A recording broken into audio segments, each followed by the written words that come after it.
Huzzah.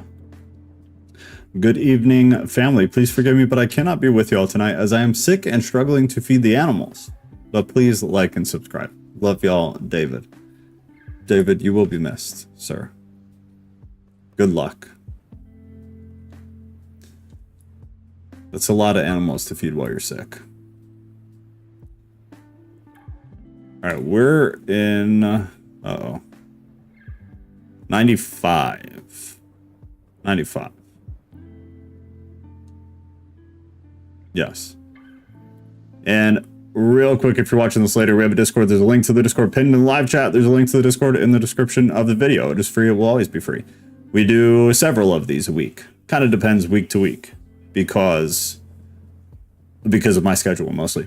But usually Monday night, Thursday night, Saturday night, Sunday night. Sunday night might be going bye-bye for the foreseeable future.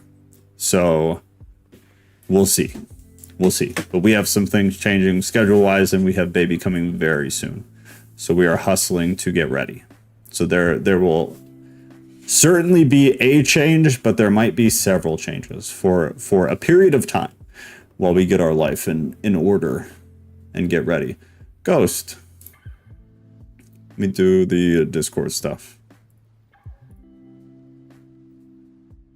BOJ. Botched. Tampa, there you go.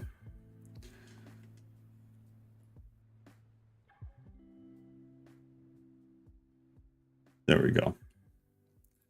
Yeah, poor David, man. Brutal life, having 35,000 animals depend on you and also being sick. Not an easy thing.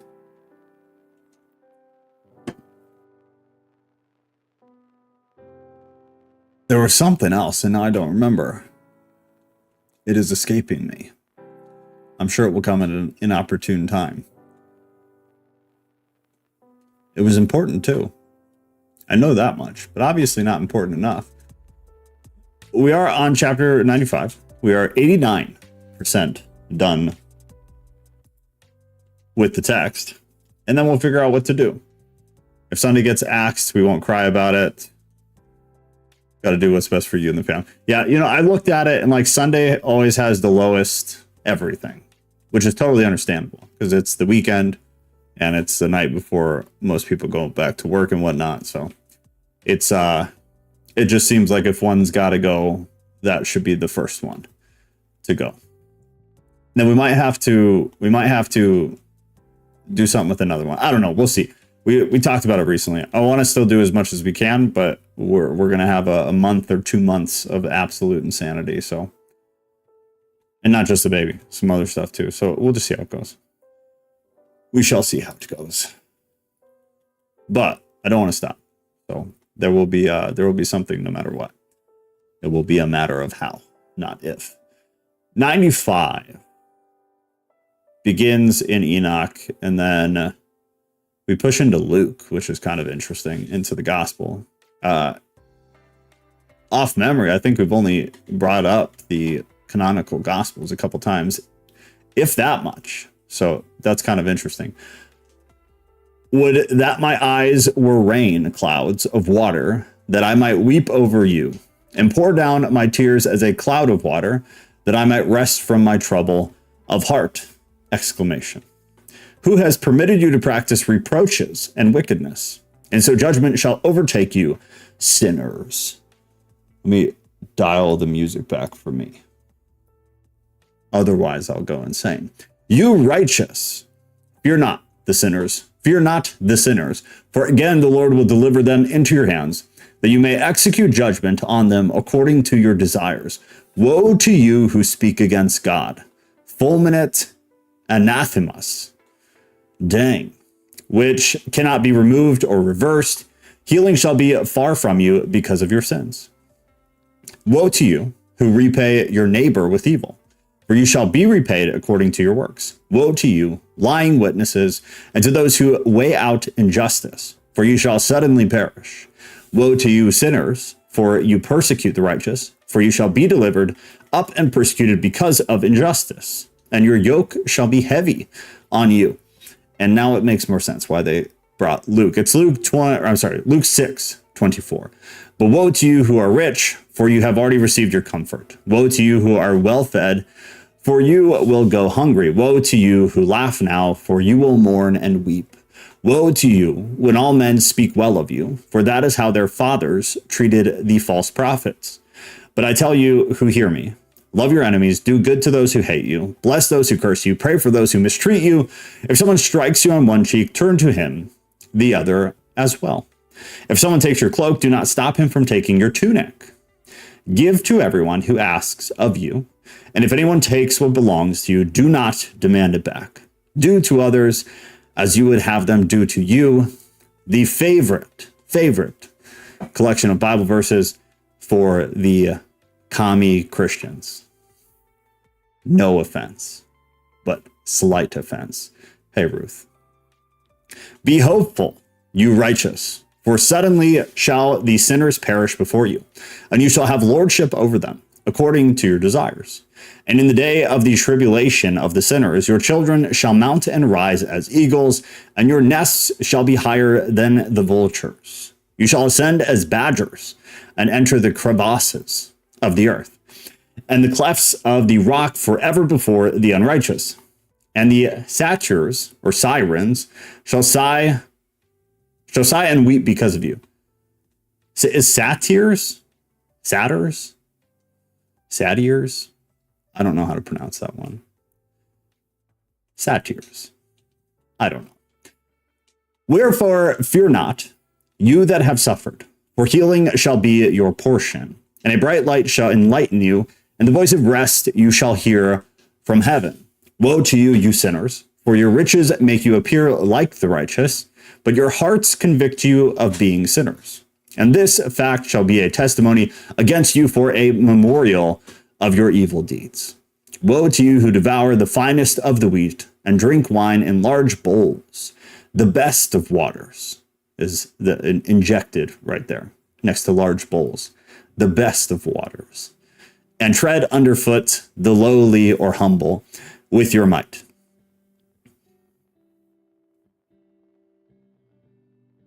I can't get behind allowing someone to abuse you. It just seems antithetical. Is that for David? What was that for? I am such a airhead when we do this. Every time, without fail. Woe to you who drink water from every fountain. Drink water all the time. What is happening? Some of these injections from the author are so odd. Woe to you who drink water from every fountain. And then the author put, drink water all the time. I guess just trying to point out that the time frame aspect, rather than every fountain being like volume of fountains, but rather drinking consecutively or perpetually. Drink water all the time. It's very odd, some of these. For suddenly you shall be consumed and wither away, because you have forsaken the fountain of life. Oh, no. Okay, gotcha. So Ghost said, I can't get behind allowing someone to abuse you. It just seems antithetical. The abuse of allowing people to steal from you, etc. Yeah, it's interesting because it's not cohesive with the majority of everything else pretty much all together in absolute.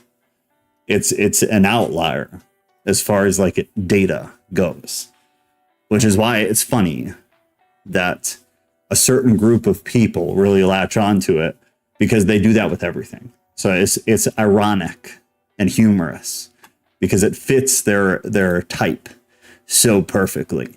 But if you try to justify that outside of this small section of, I believe there's something similar in one of the other gospels as well. It's because they're copies of each other. But there's like nothing else. There's no other way to justify it. And there's quite a bit to conflict with it. So agreed. Hey, Joe, can you hear me? Yeah, you're good. Okay, so I said that because it doesn't seem sustainable. If everyone was like that and you just let someone take everything from you, then how is that sustainable? There would be no movement. Like, I don't know. It just doesn't make sense to me.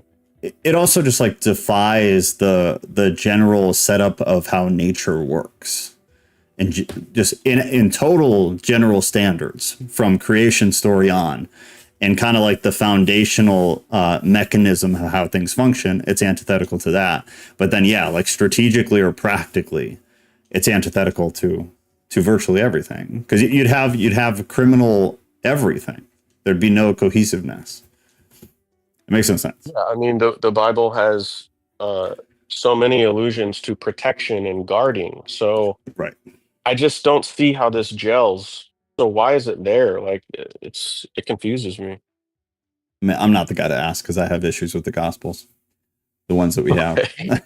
But I don't think it was something he said, because it just makes no sense. If you were to like take everything in, and I believe that about a lot of things, like, to be fair. So it's not, I'm not picking on things, but I pick on the Gospels in general. And it's not cohesive with even the rest of the canonical Gospels. But then, in my opinion, if you aggregate a lot of the non-canonical stuff where we think his words were kept, it's also not cohesive with that.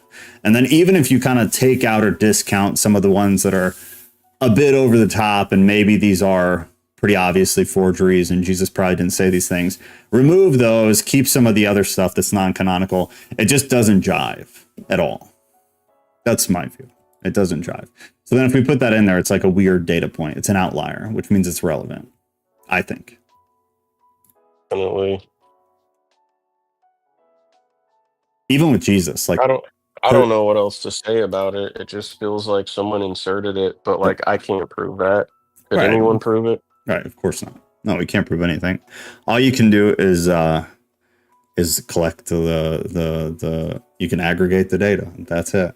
But even that doesn't prove anything. You know, like, even if data is on your side, it doesn't necessarily mean you're right. Like, maybe he did say that, and maybe that was collected, but then he never said anything like that again. And maybe then he said a whole bunch of stuff that's antithetical to that. That's all possible too. I just find it like unlikely, less probabilistic.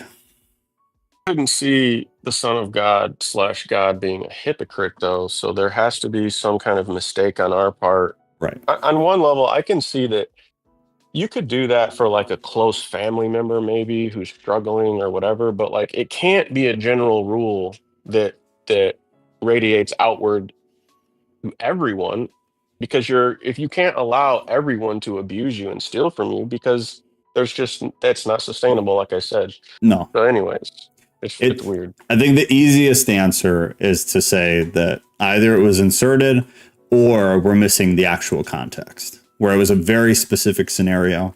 There was a pre-existing conversation that we are not privy to, where that would make sense to say, where he's specifically talking to specific people about a specific thing. Then I could see it possibly making sense, not as a universal truth. Yeah. It can't be universal, but it could be circumstantial. For sure. For sure. Shalom, shalom, my beloved brethren. Old honeymoon. Hey there, friend.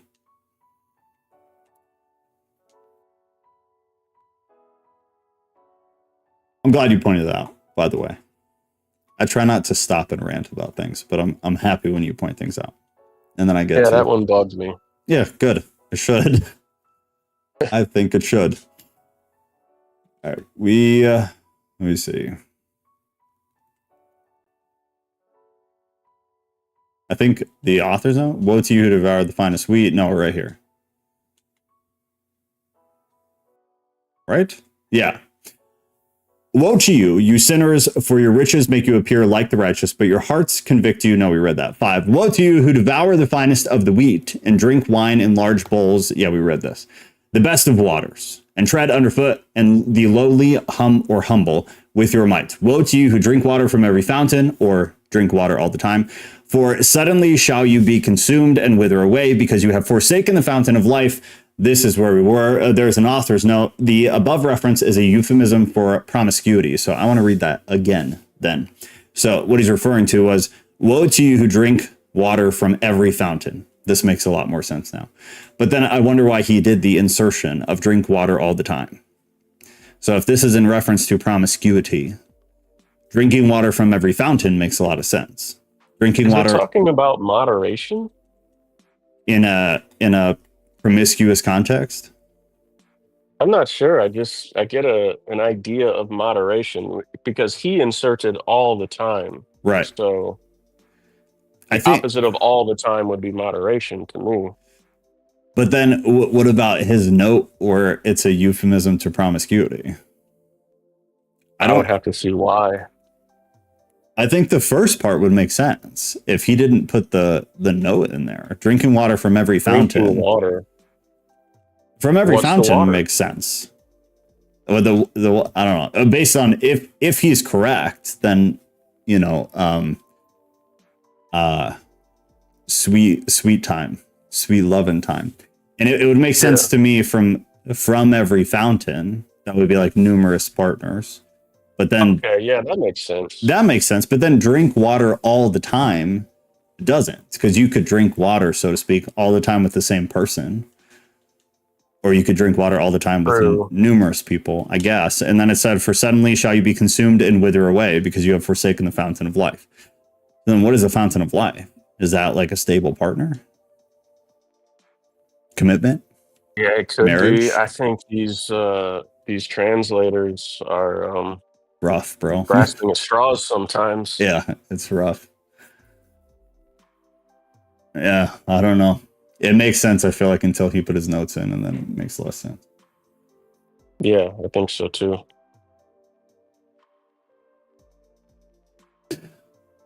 7. Woe to you who work unrighteousness and deceit and blasphemy. It shall be a memorial against you for evil. Woe to you, you mighty, who with might oppress the righteous. For the day of your destruction is coming. Many and good days shall come to the righteous in those days, in the day of your judgment. Chapter 97. We are 90% done with the book. Believe, you righteous, that the sinners will become a shame and perish in the day of unrighteousness. Be it known to you, you sinners, that the Most High is mindful of your destruction, and the angels of heaven rejoice over your destruction. That's interesting, because I remember we talked about it last week. I went on a bit of a tear about it, about God delighting in the destruction of people. And we had kind of a back and forth. So here, God is mindful of your destruction. However, the angels rejoice over your destruction. I find that kind of interesting. Not that it means anything, but just kind of interesting. If reality is a competitive game and there are teams, I can see that. If it's just like a game of vessels and we're hosts or vessels and we're tasked with doing X, Y, and Z in a game kind of context, then that would make sense to me. But we're in it, so it can seem crass or it can seem callous. For sure. We're much closer to it emotionally. Yeah. Is this supposed, by the way, is this is Enoch speaking, right? Yes. Yeah. Okay. Yeah. Agreed, right. though. Agreed. I have a problem with the God part, though. Still, I have less of a problem with the angel part, and only because of the Bible. If the Bible is not included, then I have no problem with God delighting in the destruction of people. If we were to just try to make that make sense exegetically with the canon, I don't think it works. I will die on that hill. But that's a side note. Well, what are the weeds? What are the tares? They're people, technically, but they embody evil, or they embody something that is contrary to the goal that God is trying to fulfill. Right. Which I don't have a problem with. I have a problem with some of the more general things that are said about all people. All people. All people means all people to me. So it's either like a translation issue or perhaps a matter of speaking that just wasn't accurate. I don't know. It's contradictory to me. I think God delights in, I agree with Enoch. I think God delights in the destruction of people. I believe that because I believe there are people who willingly choose to play for the wrong team. And to me, it makes sense for that to be a thing. But if I had to justify that with the Bible, I think I'd have a hard time just based on a lot of other stuff that it says. Do you know, just like right off the top, like what verse would contradict that or seem to make it difficult? A number. I could definitely pull some. I'll throw it into AI if you want it when we're done. But Okay. and it's mostly though like general statements about all people. I think when you get to the New Testament, there's some delineation from it. But even then, if we take Jesus of the canon only, I think it's still hard to make work. But if you took Jesus of the canon and non-canonical stuff, then it's easier to make work because Jesus said some more crass, more real stuff outside of the canon, which is why I think a lot of it is edited, personally. But yeah, I'll throw it into AI. Let me make a note. Otherwise, I'm never going to do it. I'll forget. Yeah, because I can't like think right off the top of God ever delighting in all people perishing.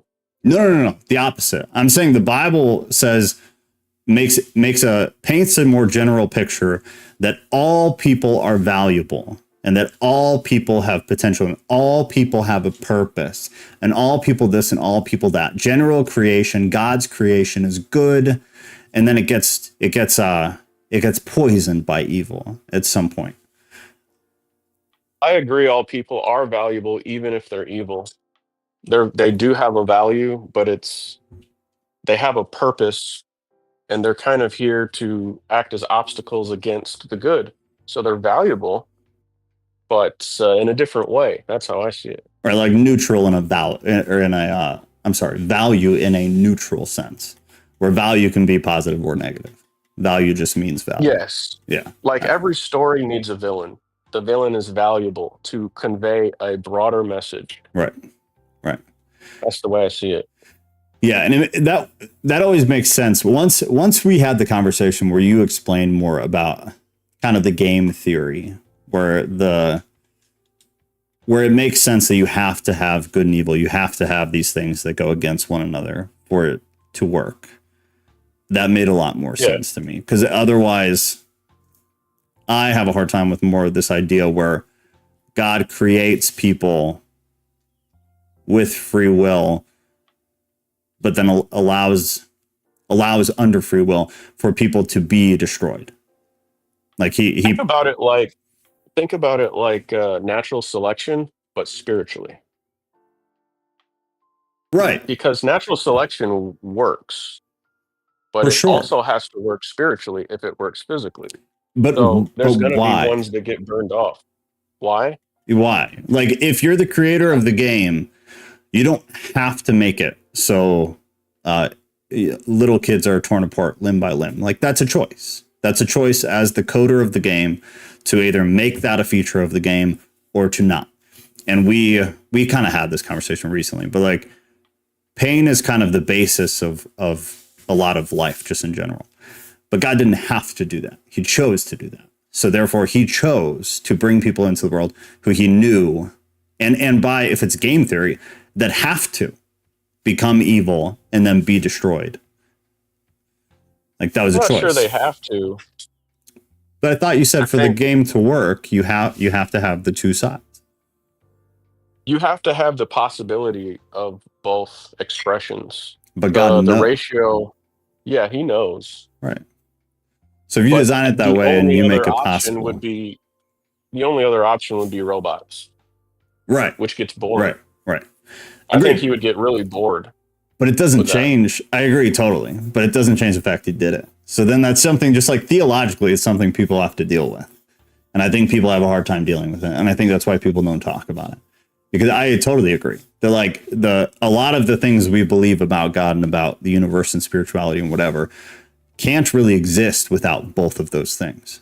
But it becomes increasingly difficult the deeper you go into these topics to cope with the reality that God knew what would happen, didn't know exactly, or maybe knew exactly what was going to happen, but knew that people still would have a choice, but that people certainly would choose to be evil and would choose then to be destroyed, and still did it. Like he's implicated in that. And I think it's just something people have to deal with. God, you mean? Not even indifferent, but just like the Calvinists will say it's for a reason that we don't understand, right? Like women get SA'd and God predestined it, but We just don't understand the purpose of it. There was a purpose. It's for a reason. We just don't understand it. I don't believe that, but I believe sort of a different version of like,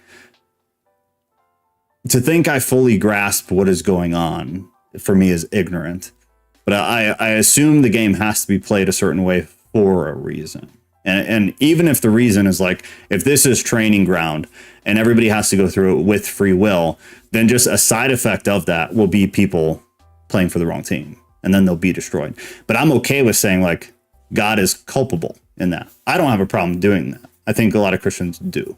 I think a lot of Christian denominations do have a hard time saying he's implicated in evil. I don't. I think the Bible shows it. Yes. Yeah, it totally does. It totally does. So they're just wrong, or they're like incomplete in their thinking. Yes. That's not our fault. Yes. So wrong on so many things. But that's the majority of denominations. The majority, more than 50%, believe that. And they would never say that God is implicated in evil because he's all good. All good by what standard? By a human standard of morality? Like, who's to say that's God's standard of morality? That's our morality. Ours is a function of his. Ours is to use a word we use a lot, like a fractal version of his. But it doesn't mean ours is complete and the same as his. I think it's just ignorance. Like, people just don't want to deal with it. It's hard to sell that. There are human beings that try to micromanage their loved ones, and then there are human beings who say, fine, if this is what you want, it's going to come with natural consequences, but go ahead and do it. Right. Anyways, I didn't mean to sidetrack too much, but, you know. No, it's good. Tampa, did you have anything? I know we're trying to finish this thing up. It take as long as it take. I don't really care. The talk is better than the read. I agree. Tampa, I don't want to cut you off, though. Did you have something else? No. You just want to agree with how terrible people are in their theology? Yeah, people, yeah. People, yeah. Agreed. Okay, I know where we are, because it was the first paragraph. So the Most High is mindful of your destruction, and the angels of heaven rejoice over your destruction. What will you do, you sinners? And where shall you flee on that day of judgment, when you hear the voice of the prayer of the righteous? You shall fare like to them, against whom these words shall be a testimony. And these words are, you have been companions of sinners. Even companions of sinners. And in those days, the prayer of the righteous shall reach to the Lord, and for you the days of your judgment shall come. And all the words of your unrighteousness shall be read out before the great Holy One. What a terrifying image. If all the words of your unrighteousness were read out before God, and your faces shall be covered with shame, and he will reject every work which is grounded on unrighteousness. Woe to you, you sinners, who live on the middle of the ocean and on the dry land, whose remembrance is evil against you. Woe to you who acquire silver and gold in unrighteousness, and say, we have become rich with riches, and have possessions, and have acquired everything we have desired. And now let us do what we proposed. For we have gathered silver, and many are the servants in our houses, and our granaries are full to the brim as if with water. End quote. Yea, in like water your lies shall flow away. For your riches shall not abide, but quickly depart, or go up from you. For you have acquired it all in unrighteousness, and you shall be given over to a great curse. Chapter 98. And now I swear to you, to the wise and to the foolish, that you shall see or have many experiences on earth. For you, men, shall put on more adornments than a woman, and colored garments more than a young woman, like royalty, and in grandeur, and in power, and in silver, and in gold, and in purple, and in splendor, and in food they shall be poured out like water. I would love to get a commentary on verse 2 in chapter 98. For you men shall put on more adornments than a woman, and colored garments more than a young woman. I would love to read what people think about that. Is it like talking about general affluence? Possibly. There. I don't know. It's an interesting thing. There are a number of like old, across cultures, old kind of I don't know what you call them. I guess prophetic works of some kind, but things similar to this. But they're all very hard to interpret because some of them seem exactly what you said, and then some of them seem to be kind of alluding to what happened or what seems to happen in part to like the Roman Empire, where we had the gender kind of issue during the collapse, where like men became and like more effeminate, kind of like what's happening now. Right. So I'm not saying that's what this is, but it just reminds me of that, and it reminds me of some of the other stuff in different cultures that just kind of had this like thrown into some. I call it prophetic, but it's probably not the right word. But texts like this, similar type thing. I think it actually is prophetic. It's talking about the cycle of civilization, like the Utopia rat experiment. Yeah, great point. That was like a condensed version of what society goes through. Yes.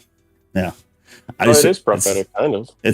Fair. But it's interesting because you can see it kind of all over the place. It looked different. It was spoken about different, but it was always kind of like this prophetic end or collapse or something. And then we got to see it in some cultures. Like we have the record of it in some cultures. RuPaul. I don't know. I find it kind of interesting. I'm not sure that's what they're referring to, but it made me think of that. Therefore, they shall have neither knowledge nor wisdom, and because of this, they shall die together with their possessions, and with all their glory and their splendor, and in shame and in slaughter, and in great destitution, their spirits shall be thrown into the furnace of fire. I have sworn to you, you sinners, as a mountain has not become a slave, and a hill does not become the servant of a woman. Even so, sin has not been sent on the earth, but man of himself has created it. Interesting. Sin has not been sent on the earth, but man of himself has created it. And they that I agree with that 1,000%. Right. And they because that one of the I'm sorry. No, one just go ahead. Okay, sorry. One of the translations for Nephilim is earthborn. Really? So it makes me wonder. Yeah. Do you remember what that's from? I could look it up while you move forward. Yeah, if you can, I'm curious. That makes a lot of sense. And all I wanted I wanted to read the rest of it real quick. And they that commit it shall fall under a great curse. So it wasn't even worth it. So sorry, we just had a back and forth. Adam did it, said Honeymoon. Yeah. I don't know. This is another kind of like complicated thing to try to parse out. Even so, sin has not been sent on the earth, but man himself has created it. It kind of like the implication is that man had a choice, which I like. Like it was a free will thing. Didn't have to happen. But then you kind of wonder, based on what we were just talking about, didn't it kind of have to happen? In order to have the game theory of the two teams, didn't sin have to enter the earth? So sin has not been sent on the earth, but man of himself has created it. I don't know. Man gave into it. I think it had to.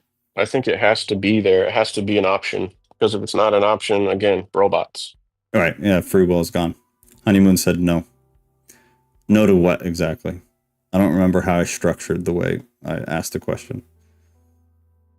Oh, no to that it doesn't have to be a part of the structure of this earth. Yeah, I'm definitely with Ghost on that. I think it has to. How it got implemented or how it implements, I'm more unclear of. Like I don't know. I mean, the Genesis story I think is just absolutely not true in any manner whatsoever. I think like the general principles that are being explained I think are relatively true. But even someone like total heretic moment, but even some of the like the concept of original sin being the way it was taught in like church and stuff, I don't think is accurate. Personally, I don't think it makes a whole lot of sense either. I think it's just something we've kind of been indoctrinated into believing. But I believe sin is a thing, and I think it has to be a part of the structure of how this world works. But I don't. The original sin, I think, is just a result of the story, and it was an easy way to make people understand, kind of like the human condition, which I get, and it worked, obviously. Heretic. Verse 5. Before you read that, I just pulled it Yeah. up. If I can read it real quick. Yeah. It says the Hebrew word Nephilim, often translated as fallen ones or giants in English, is sometimes interpreted as earthborn in some translations and discussions. While the literal translation is fallen ones, the meaning and nature of the Nephilim are debated, with some interpretations suggesting they are earthborn in the sense of being offspring of divine beings like angels and human women. So what you were reading in the verse in Enoch, it just made me think of that. Yeah, that's interesting. Who does it say, or could you ask it what culture translated it as earthborn? I would need to look into that some more. Okay, no stress. I just didn't know. I've never heard that. Yeah, but I mean, it makes sense. I heard it a long time ago, and it just clicked. I can't remember where I found it, but I just Googled it. Okay, yeah, it makes sense. I mean, ask ChatGPT. It makes sense to me. It'd be interesting to see what culture did that, where that came from. But it makes a hell of a lot of sense for sure. Yeah, let me look into it real quick. Yeah, for sure. Honeymoon said, yes, evil does not have to exist. How do you figure? I wish you were in the voice thing. Because I would it's like... our choice, right? Like, we don't have to choose it. No, but it has to exist. If you don't have the... Like, for it to exist, you have to have the choice. And for you to have the choice, it has to exist. You don't have to call on it. You don't have to engage. Okay, yeah. So there doesn't have to be evil, but yeah, there can be. Yeah, we don't have to engage with it, I guess is what I would say. Right. But it has to exist. Like, it has to be possible. Otherwise, right. I think that's what honeymoon was getting at. Oh, okay. Then yeah, fair. It doesn't we don't have to have it. They can have it. We don't have to. You're probably right. That probably is what he's saying. Yeah, fair enough. It has to be an option. But yeah, we don't have to engage in it. Angel said Bigfoot might have been Nephilim. Is that true for Sasquatch as well? Is the question. Is that a theory for real? Is Bigfoot is this the last of the Nephilim?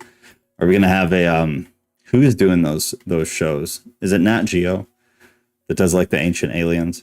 We need to have a Bigfoot, the last of the Nephilim, and have it just be like one of those Sasquatch chasing hillbillies with a shotgun type shows. If I watch TV, I would watch that. That would be entertaining. Verse 5. And barrenness has not been given to the woman, but on account of the deeds of her own hands, she dies without children. Wild, there's a lot there too. Barrenness has not been given to the woman, but on account of the deeds of her own hands, she dies without children. I also would love to get theories from scholars about what that is in reference to specifically. Because even like today, you could think of some things, and not like women specifically, but like people and women being people engage in these things as well, and therefore end up barren of their own deeds, of their own actions. Just like men are ending up sterile. Why? Right. Could this be why our birth rates are falling because of whatever this thing is? That's what I'm saying. It's interesting. I wish there was more on these texts. The commentary I've read, I mean, in being totally honest, I've read one commentary, but I've picked through a number of commentaries on Enoch, and all of them were very silly. So if anybody knows of a serious commentary, I would buy it in a heartbeat, because there have been a number of these since we've read it. And I just have never found anything that wasn't grasping at straws. Michael Heiser actually has a full book that is a full commentary on every verse in Enoch. Really? Okay, I would So I trust would like that. to run it by. Yeah. Yeah, I would trust that. Okay, I have to look at Yep. that. It's called like the Enoch Companion by Michael Heiser. I think I've seen that on Amazon, actually. Okay. I have to look, because that's super intriguing to me. That verse. It'd be interesting to see. But just like everything else, like no context. So who the hell knows? But very interesting. I have sworn to you, you sinners, by the Holy Great One, that all your evil deeds are revealed in heaven, and that none of your wrong deeds or of oppression are covered and hidden. And do not think in your spirit, nor say in your heart that you do not know, and that you do not see that every sin is recorded every day in heaven, in the presence of the Most High. From now on, you know that all your wrongdoing that you do will be written down every day, until the day of your judgment. Woe to you, you fools! For through your folly you shall perish, and you do not listen to the wise, so no good will come to you against the wise. And now, know that you are prepared for the day of destruction. Therefore, do not hope to live, you sinners. You shall depart and die, for there will be no ransom for you, because you are prepared for the day of the great judgment, for the day of tribulation and great shame for your spirits. Woe to you, you obstinate of the heart, who work wickedness and eat blood. Where do you have good things to eat? Where do you have good things to eat and to drink and be filled? From all the good things which the Lord the Most High has placed in abundance on the earth, therefore you shall have no peace. There's an author's note that says the above reference to eating blood may indicate cannibalism. I suppose, as a side note, the book of Jubilees tells us that the offspring of the fallen angels drank blood. Life is in the blood, according to the Old Testament, and one should not eat or drink blood. Ghost, do you have any comment on that? I know you looked into the blood thing for a while, right? I think we both did at one point. I put it to bed for a little bit. I haven't been thinking about it much lately, but yeah, I did. Blood is like a separator. It separates the good from the bad, so it's a filter. Yeah. I think if I remember but yeah, I think this is in reference to cannibalism, if I had to guess. Do you think so? I'm not sure. I'm not sure either. I'd have to like spend an hour or two on it. I don't know enough, I guess, about this. It'd be interesting to look at. I wonder if there are other like reports from around the same time. Do we have any literature that talks about that being a thing? I guess it's just something I don't know anything about. I don't know. Well, I think cannibalism has been a part of dark rituals since the very beginning. Oh, in that context. Yeah, that's fair, actually. That's a good point. Yeah, just because we don't like hear about it on the news every night doesn't mean it ain't happening. No, that's a great point. That's totally fair. That would make a lot more sense. So that's my guess. I mean, who knows? Yeah, that makes a lot more sense. I think the last we talked about blood, it was where at least but I think both of us were kind of just like, there is something there that we have like no understanding of the gravity of it or the full context of it. I think a lot of symbols are like that in scripture. Yeah. Where we read it with this kind of like veneer or this exterior understanding, but it's a lot deeper if you go into like why that symbol was chosen. Mm-hmm. And that's why I looked into the purpose of blood on an anatomical level, on a health level, etc. Yeah. Because I think those provide clues to why it was used as a metaphor. Yeah, I think you're absolutely right. Yeah, it's wild. It's the stuff. It's like the threshold that keeps people thinking weird things versus digging deeper and possibly uncovering. Metaphorical line I can draw or analogy would be if Jesus said he came to divide and separate the good from the bad, That literally is what blood does. It separates the carbon dioxide from the oxygen, and it moves everything where it needs to be in the body, the quote unquote body. Yeah. So blood is a divider and an organizer and a life giver, just like So, Christ. so why do you think not to drink it? I think there's a spiritual reason not to, and a health or physical reason not to. I think cannibalism leads to some kind of mental illness. I can't remember what it's called. Yeah. So yeah, and it also gives, if it's been an established like ritual practice to do that, it gives an incentive to keep doing it. And if a belief is tied to that, like you got to eat a baby to, ooh, I shouldn't say that. You got to do that to get some kind of power. It gives them an incentive to keep doing it. So Yeah. I don't know. That's what first comes to mind, anyways. Yeah. No, it's interesting.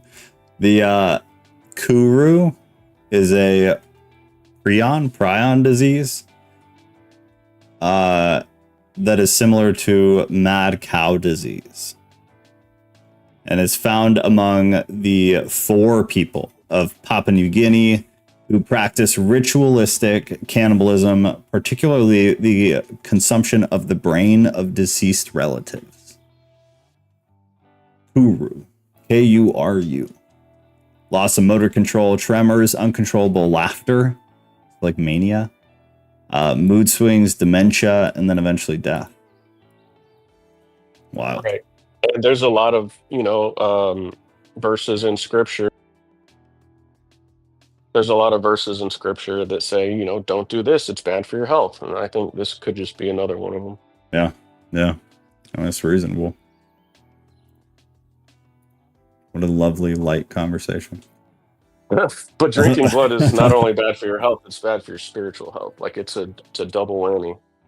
Yeah, I could see that. And it seemed very much like the Jews had at least some kind of understanding of the spiritual side, obviously. Yeah. And I mean, I can't remember, but were the Canaanites doing that? Yeah, right? It was the Canaanites. Right, which were kind of the Israelites and the Canaanites were like the same people, right? Essentially, yes. It's that a lot of the groups that are mentioned, not a lot, but like a good number of the groups were basically the same group, like under different titles. So like, you can't say Americans do this. You can say some Americans do this. Right. And they're being divided, like they're living kind of around the same area, but they have different ideologies. Right. Yeah, exactly. Exactly. And you can't have separation and sorting unless everyone is kind of mixed together. That's the prerequisite to sorting. They have to be mixed at first. Right. Yeah. Otherwise, it wouldn't make any sense. That's a good point. That's a good point. Child sacrifice. The assumption is that they engaged in cannibalism as a part of that, as well as probably just general cannibalism too, like Molech and all that. Child sacrifice by fire. Yeah. He meant eating baby bok choy. Yes, that is what we meant. Ignore the greater context of the conversation. So the Book of Jubilees tells us that the offspring of the fallen angels drink blood. Life is in the blood according to the Old Testament, and no one should eat or drink blood. Blood. Wasn't there like an old meme, like before memes were a thing, where some kid would say blood? Really funny. It was like this is like the Charlie bit my finger era. So anybody under 30 probably has no idea what that is. But there was a kid. I have a memory of that. You remember there's like a kid who said it just goofy, like blood, and he would just say it over and over again. It was hilarious. This is the beginning of YouTube. Is memories. That might be the Charlie brother, right? Is it? Was it? I think you're right. I think it is the same video. I think you're right. Yeah. Yeah, because he bit his finger. 2 gems out of one meme. True. Man, I think about Charlie bit my finger way more than I should. I think I'm feeling older and feeling sadder about what the internet has become. And I miss the good old days. I do. Back when memes were innocent. Yeah, dude. It was a simpler time. YouTube is a better place. Before the algorithms. It's very sad. Very sad. The algorithm is like blood because that's what's splitting us off. It's That's the true. algorithm, man. That's true. Don't drink the blood. Genesis 9:3. Every moving thing that liveth shall be meat for you. Even as the green herb have I given you all things. But flesh with the life thereof, which is the blood thereof, shall ye not eat. And surely your blood of your lives will I require. At the hand of every beast will I require it. And at the hand of man. At the hand of every man's brother will I require the life of man. Whose sheddeth man's blood, by man shall his blood be shed. For in the image of God made he man. Brutal. Brutal. But everybody knows the verses. Woe to you who love the deeds of the unrighteousness. Woe to you who love the deeds of unrighteousness. Wherefore do you hope for good for yourselves? You know that you shall be delivered into the hands of the righteous, and they shall cut off your necks and slay you. And you have no mercy, and have no mercy on you. Woe to you who rejoice in the distress of the righteous, for no grave shall be dug for you. Woe to you who say the words of the wise are empty, for you shall have no hope of life. Woe to you who write down lying and godless words, for they write down their lies so that men may hear them and act godlessly towards their neighbors. Therefore, they shall have no peace, but die a sudden death. Chapter 99. And this will probably be the last for tonight. Woe to you who do godless acts and praise and honor lies. You shall perish, and no happy life shall be yours. Woe to them who pervert the words of righteousness and transgress the eternal law and count themselves as sinless. They shall be trodden underfoot on the earth. In those days, make ready, make haste. Make ready, you righteous, to raise your prayers as a memorial and place them as a testimony before the angels, that they may place the sin of the sinners for a reminder before the Most High. In those days, the nations shall be stirred up, and the families of the nation shall arise on the day of destruction. And in those days, the destitute shall go and throw their children out, and they shall abandon them, so that their children shall perish because of them.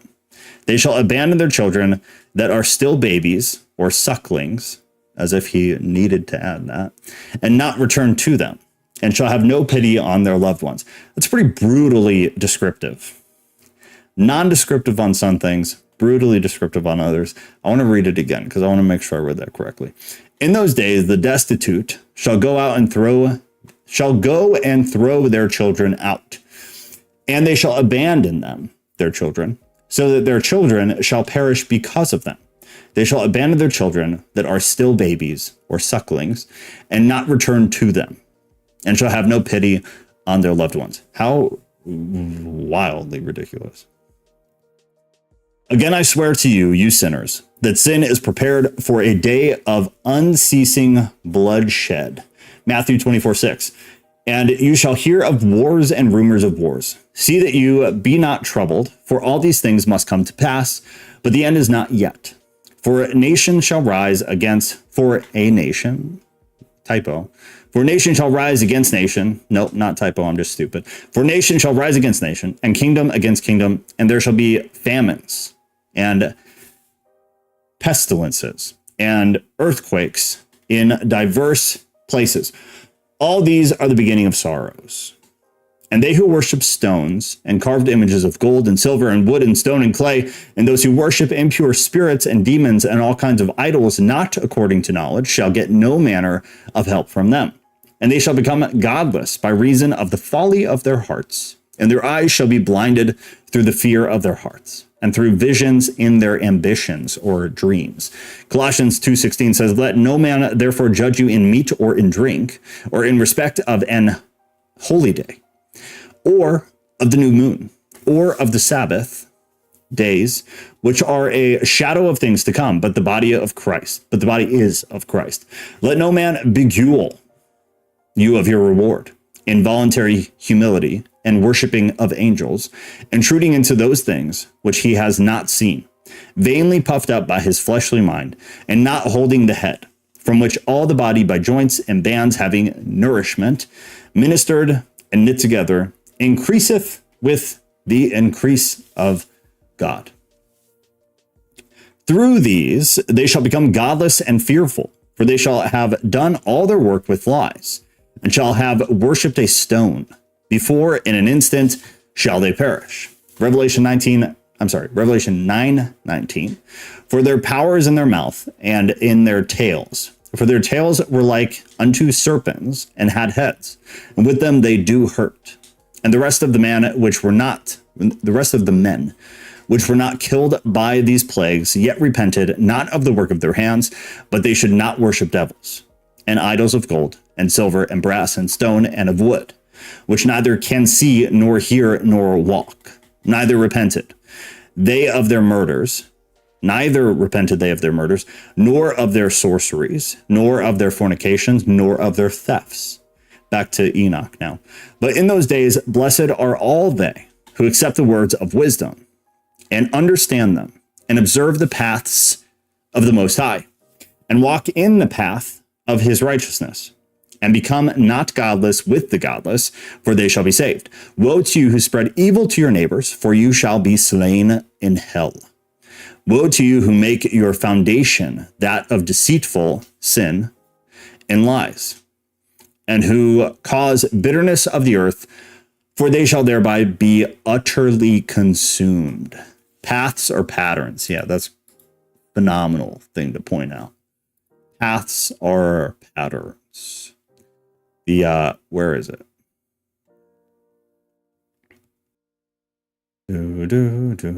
Totally lost it now. There you go. And those are the blessed are they who accept the words of wisdom and understand them and observe the paths of the Most High and walk in the path of his righteousness. Totally patterns. Totally patterns. Great input. Woe to you who make your foundation that of deceitful sin and lies, and who cause bitterness on the earth, for they shall thereby be utterly consumed. Woe to you who build your houses through the hard labor of others, and all their building materials are the bricks and stones of sin. I tell you, you shall have no peace. Woe to them who reject the measure and eternal inheritance of their fathers, and whose souls follow after idols, for they shall have no rest. Woe to them who do unrighteous acts and help oppression, and kill their neighbors until the day of the great judgment. For he will throw down your glory.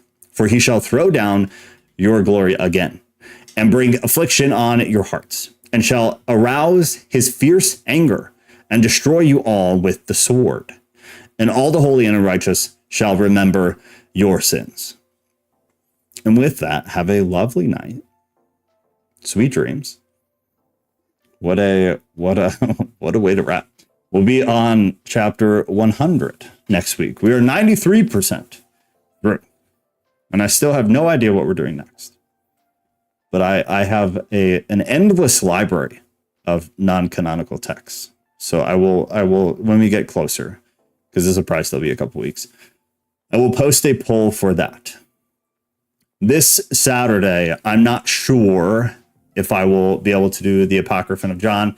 Also, I know Ghost, it sounded like, can't be there anyways, so it might just work out. So the Apocrypha of John part 2 might be next Saturday.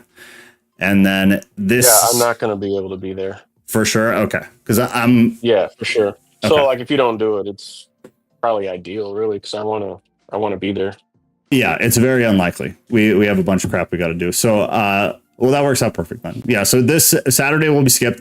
Sunday is likely just going away for the time being. So and that might start this week. We really got to buckle down. So I'll edit the Discord so that we don't get notifications out there, but probably won't be back till Monday. And then I'll Ghost. Do you have something else for Monday? No. Okay. I'm working on stuff, but it's going to be a while. Okay, that's fine. I'll post a poll for a topic for Monday then, and we'll just do something probably with AI again. I'll bring a bunch of stuff on whatever gets voted on. That sounds fun to me. Yeah, I had a blast, and I'm gonna pay for the real deal so we won't get blocked, and then we'll see what we can do. Should be fun.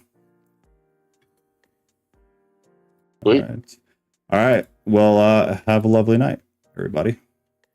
I love you guys. Take See it ya. easy. Love you. See you on Monday.